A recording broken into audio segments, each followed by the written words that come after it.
करेंगे, मगर जो इच्छा थी उसके पीछे जो एक सोच थी कि हमने प्रदेश के जो है हमारी जो रिसोर्सेज है उनको बढ़ाना है, ये एक बहुत अच्छी सोच है।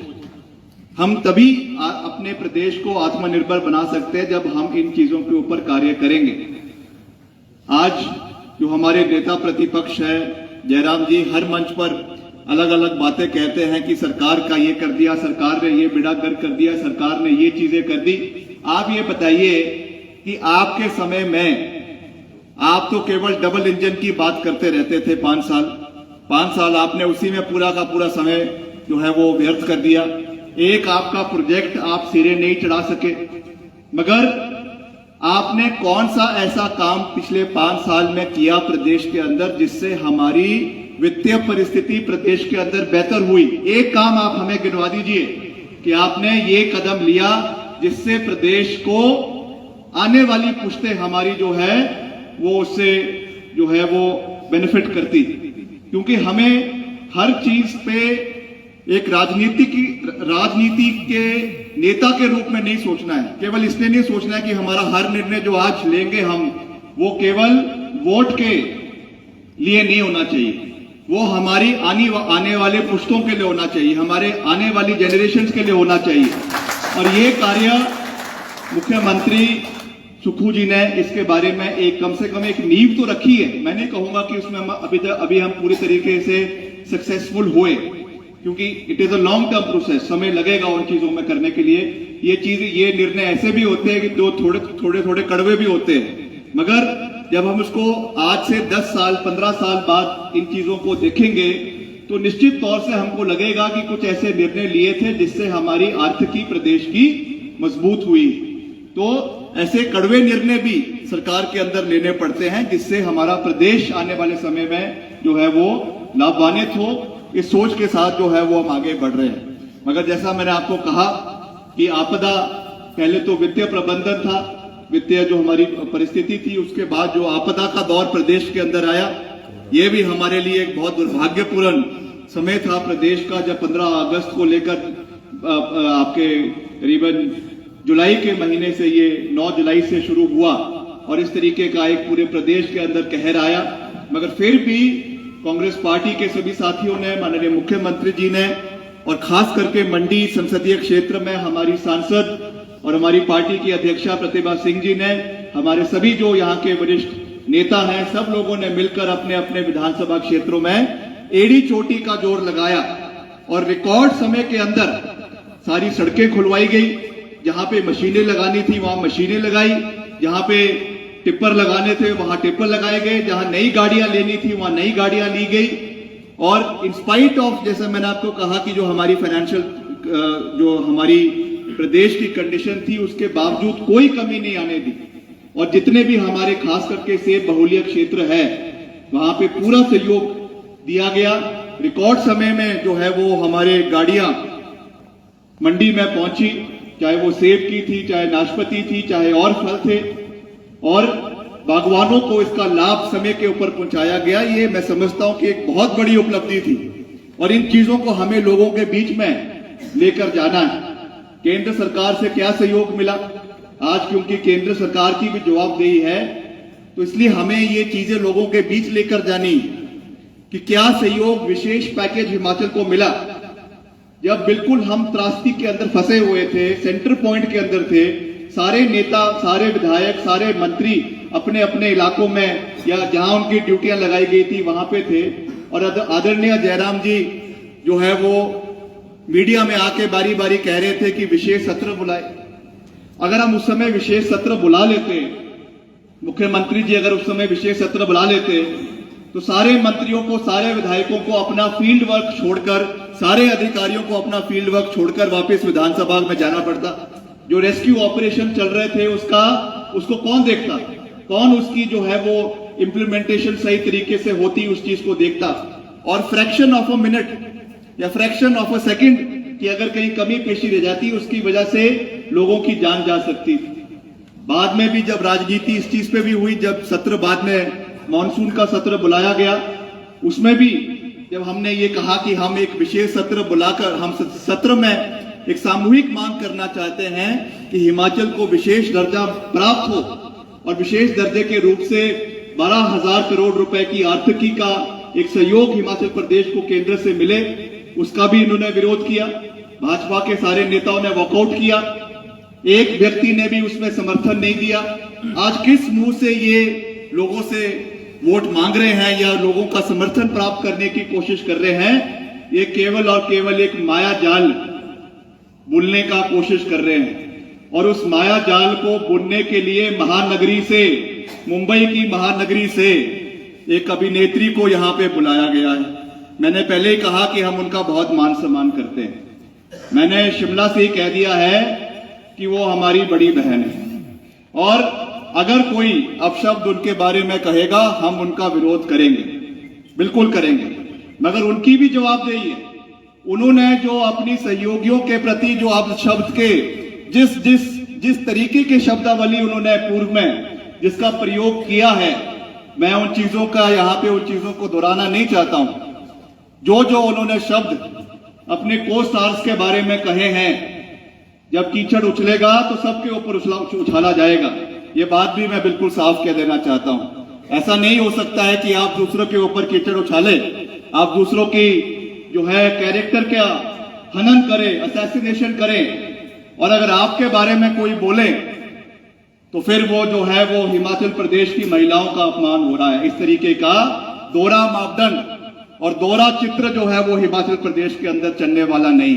अगर इज्जत चाहिए तो दूसरों की इज्जत करना भी सीखो, ये बहुत जरूरी है। और ये हिमाचल प्रदेश देवभूमि है। हिमाचल प्रदेश की देव संस्कृति, हिमाचल प्रदेश की सभ्यता, हिमाचल प्रदेश की संस्कृति हमें किसी के ऊपर भी कोई टिक्का टिप्पणी करने का जो है वो आदेश नहीं देती है, मगर हमें इस चीज का ख्याल भी रखना है कि हमें अपने प्रदेश की, अपनी संस्कृति की, अपनी सभ्यता की, जो हमारी सबसे बड़ी पूंजी है, हमारी सबसे बड़ी दौलत है, इसको बनाकर रखना भी हमारा दायित्व बनता है।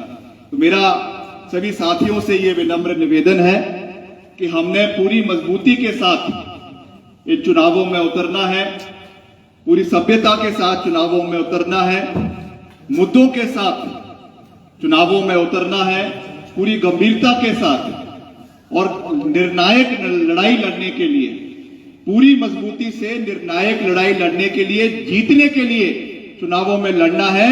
और मैं आपको यह विश्वास दिलाता हूं, जिस तरीके से जब हमने उपचुनाव लड़ा, हमारे सभी यहाँ पे वरिष्ठ नेता सभी मंच के ऊपर उपस्थित है, जैसा अभी यहाँ पे अलका जी भी कह रही थी कि सबने एकजुटता के साथ जो 2021 में हमारा लोकसभा का उपचुनाव हुआ, मंडी संसदीय क्षेत्र का, और 3 जो हमारे विधानसभा के उपचुनाव हुए, उससे एक पूरी राजनीतिक दृष्टि का कायाकल्प हिमाचल प्रदेश के अंदर हुआ। और जो जयराम सरकार थी, उनकी कफन में, उस सरकार की कफन में जो आखिरी कील लगी वो मंडी संसदीय क्षेत्र के लोगों ने लगाई, और उसके बाद कांग्रेस पार्टी की सरकार हिमाचल प्रदेश के अंदर बनी। आदरणीय ठाकुर सुखविंदर सिंह सुक्खू प्रदेश के मुख्यमंत्री बने और हम मिलकर हिमाचल प्रदेश को आगे ले जाने का कार्य करेंगे। मिलकर केंद्र से भी, आपने देखा भी, हम हमेशा दलगत राजनीति से ऊपर उठकर विकास कार्य करने में विश्वास रखते हैं।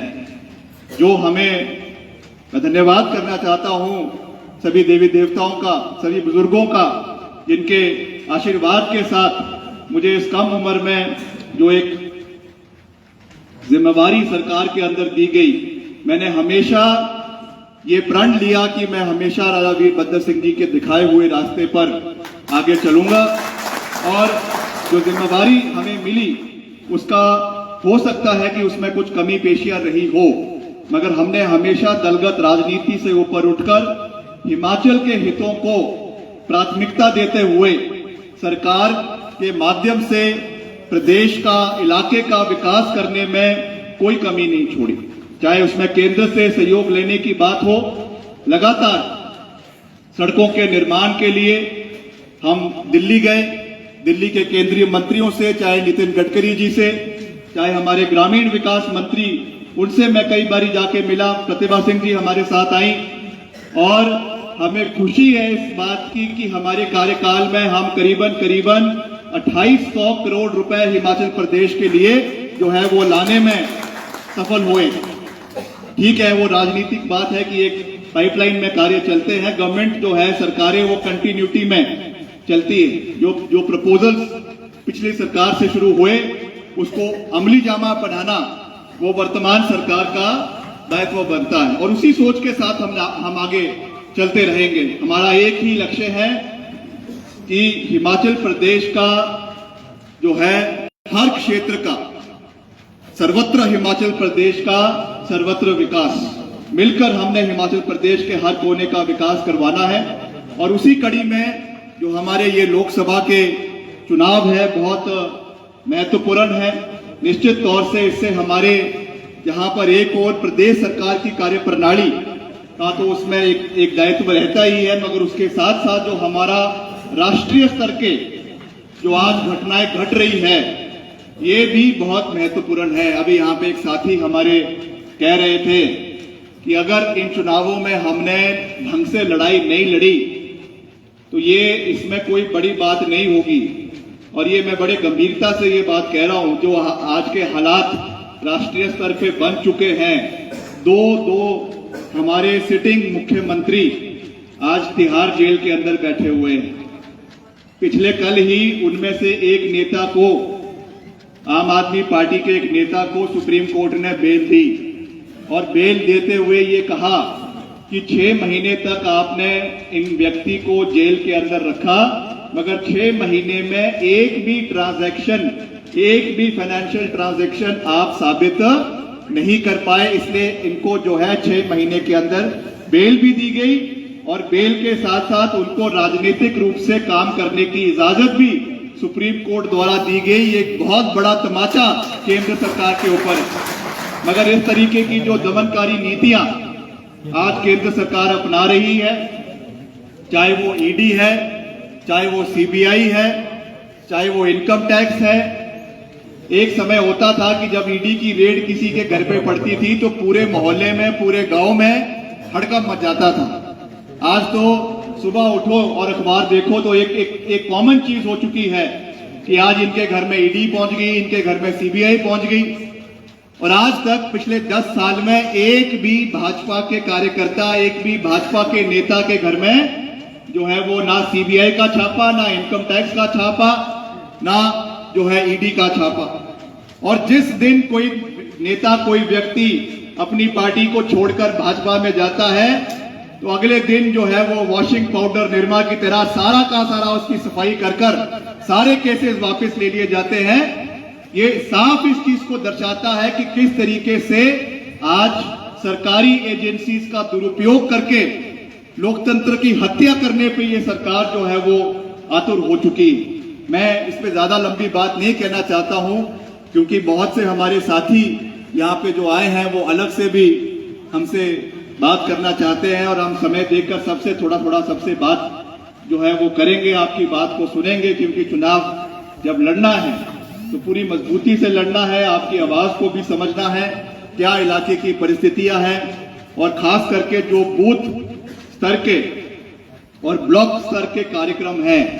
मंडी संसदीय चुनाव हल्के का प्रभारी होने के नाते ये हमारी जिम्मेवारी है। अभी यहाँ पे सभी साथियों ने जैसा कहा कि इसमें कोई दो राय नहीं है कि ठाकुर कौल सिंह जी इस इलाके की नहीं मगर इस प्रदेश के वरिष्ठतम नेताओं में से एक है और निश्चित तौर से इस इलाके की, खास करके मंडी क्षेत्र की ये कमान केवल अपने इलाके की तो संभालेंगे मगर इसके साथ साथ इस पूरे इलाके की कमान संभालेंगे। उसकी हम एक पूरी रूपरेखा जो है हम बनाएंगे इसके बारे में, क्योंकि जो बैठक होगी इसकी जो इसमें से जो चीजें निकल कर आएगी उसकी हम एक पूरी रिपोर्ट जो है वो अपने पार्टी अध्यक्ष के साथ भी और मुख्यमंत्री जी के साथ भी हम रखेंगे और उसके साथ ड्यूटीज जो है वो हमारे नेताओं की भी लगाई जाएगी। हमारे जो पीसीसी के सेक्रेटरीज हैं उनकी भी, उनके जो विधानसभा क्षेत्र है जहां की उनको जिम्मेवारी दी जाएगी उसकी भी एक पूरी रूपरेखा बनाई जाएगी और हमको आज से ही इसके ऊपर कार्रवाई शुरू करनी है। हालांकि अभी हमारे पास समय 7 मई से जो है वो नॉमिनेशन शुरू होना है। मगर जिस हिसाब से इस क्षेत्र की भौगोलिक परिस्थिति मंडी संसदीय क्षेत्र की है, 1/3 इलाका ये पूरे हिमाचल प्रदेश का आता है। एक और कहाँ आपका पांगी भरमौर है और दूसरी ओर आपका किन्नौर का इलाका जो चाइना के साथ लगता है, बहुत बड़ा इलाका है। तो हमको आज से ही इस पे कार्रवाई करने की आवश्यकता है, मेहनत करने की आवश्यकता है। और निश्चित तौर से जहां तक कार्यकर्ताओं की हौसला अफजाई की बात है, उनके लिए जो भी रिसोर्सेज मोबिलाइज करने की बात है, इसमें कोई दो राय नहीं है कि हम उसमें पूरी गंभीरता से उसके ऊपर कार्य करेंगे। निश्चित तौर से एक संकट तो सरकार के ऊपर भी है और पार्टी के ऊपर भी है ही है, मगर फिर भी इट इज आवर रिस्पॉन्सिबिलिटी, ये हमारी जिम्मेवारी बनती है कि हमने कैसे रिसोर्सेज को मोबिलाइज करना है। उसके लिए हम पूरी मजबूती से कार्य करेंगे ताकि जब आप मैदान में उतरें तो पूरे जो है वो अपने अस्त्र शस्त्र के साथ जो है वो मैदान में उतरे और एक एक कार्यकर्ता कांग्रेस पार्टी का जो है 10 से 50 कार्यकर्ताओं के ऊपर भाजपा का जो है वो हावी होना चाहिए, भारी होना चाहिए। मुझे पता है आपके अंदर वो सक्षम है और वो सक्षम केवल रिसोर्सेज से नहीं होता है, वो तो केवल एक एस्पेक्ट है उसका, मगर जो अंदर आपके अंदर एक लड़ाई लड़ने का जज्बा है, एक अंदर आपके अंदर कांग्रेस पार्टी का और कांग्रेस पार्टी से बढ़कर जो देश के प्रति आपकी एक सोच है, वो हमको विजयी प्राप्ति करवाएगी, इसमें कोई दो राय नहीं। मगर फिर भी हमें इन चुनावों को गंभीरता से लड़ना है। जो हमारे कमजोर कड़ी है उनको भी समझने की आवश्यकता है, हवा में नहीं लड़ना है। ये चुनाव की हर चीजें, सब कुछ अच्छा है, सब ठीक है और केवल ये भी नहीं देखना है कि प्रत्याशी कौन है कौन नहीं। हमें अपनी कमजोरियों को देखना भी है, उन्हें समझना भी है और जो हमारे पॉजिटिव पॉइंट्स हैं उनको भी हमें समझना है और एक स्ट्रेटेजी के साथ इन चुनावों को लड़ना है। उसके लिए हम पूरी मेहनत करेंगे। मैं खुद यहाँ पर आने वाले समय में यहाँ पे बैठेंगे, पूरे मंडी संसदीय क्षेत्र के अलग अलग विधानसभा क्षेत्रों का दौरा करेंगे और टीम वर्क के साथ, इसमें कोई बड़ा नहीं है, कोई छोटा नहीं, we all are part and एक ही परिवार है हमारा। उसमें चाहे हमारा बूथ का कार्यकर्ता है, चाहे हमारे ब्लॉक का कार्यकर्ता है, चाहे हमारे मंत्री है, चाहे हमारे पूर्व मंत्री है, हम सब एक हैं। जैसे वो कहा जाता है ना कि we are first amongst equals, मगर है सारे बराबर। सबको अपने अहम को पीछे रखकर, क्योंकि अगर हमें कोई हार दिलाता है या दिला सकता है तो वो हमारा अहम है। अहम को पीछे रखकर आगे बढ़ना है। अपनी कमजोरियों को सुनना की क्षमता भी होनी चाहिए। अगर कोई व्यक्ति हमारी निंदा भी कर रहा है या हमारी कमियों को उजागर कर रहा है तो उस व्यक्ति को गले लगाइए, ताकि वो आपकी जो क्या परिस्थितियां हैं, क्यों आप किस चीज में आप लैग कर रहे हैं, उसके बारे में सही रूप से आपको ब्रीफ करेगा। और जो कड़वा बोल रहा है वो सही मायने में आपका हितैषी है, ये बात भी हमको समझनी है, ताकि इसीलिए वो आपके बारे में आपके मुंह के ऊपर आपकी जो है वो निंदा कर रहा है, ताकि आप समय रहते हुए सुधरें, जो कमियां हैं उनको बरकरार, उनको जो है ठीक करें और मिलकर हम आगे बढ़ें। इस चीज पे हमें कार्य करना है। बाकी जहां तक कोऑर्डिनेशन की बात की गई है सरकार और संगठन के बीच में, क्योंकि बहुत से लोगों ने इसके बारे में यहाँ पे अपनी बात रखी है, मैं निश्चित तौर से इस विषय को पूरी गंभीरता के साथ, जितने भी यहाँ पे लोगों ने इस बात को रखा है, इसका निचोड़ मुख्यमंत्री जी के समक्ष रखूंगा, इसका मैं आपको पूरा विश्वास दिलाता हूं। और आने वाले समय में इसका एक प्रॉपर मैकेनिज्म डेवलप किया जाएगा, किस तरीके से हमें सत्ता, सरकार और संगठन के बीच में एक तालमेल बनाना है, इसके ऊपर हम काम करने का पूरा प्रयास जो है वो आने वाले समय में